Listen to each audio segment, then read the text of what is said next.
جب ان کے پاس اللہ کی طرف سے پیغمبر آخر الزماں صلی اللہ علیہ وآلہ وسلم آئے اور وہ ان کی آسمانی کتاب کی تصدیق بھی کرتے ہیں،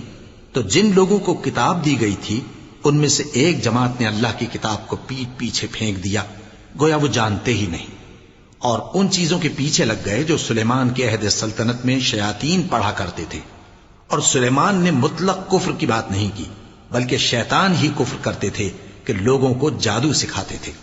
اور وہ یعنی بنی اسرائیل ان باتوں کے بھی پیچھے لگ گئے جو شہر بابل میں دو فرشتوں یعنی ہاروت اور ماروت پر اتری تھیں، اور وہ دونوں کسی کو کچھ نہیں سکھاتے تھے جب تک یہ نہ کہہ دیتے کہ ہم تو ذریعہ آزمائش ہیں،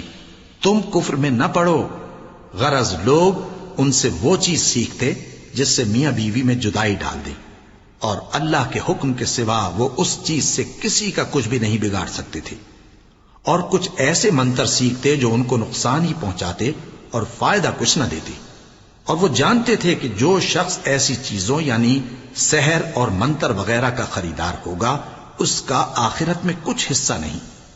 اور جس چیز کے عوض انہوں نے اپنی جانوں کو بیچ ڈالا وہ بری تھی، کیا اچھا ہوتا جو وہ اس بات کو جانتے۔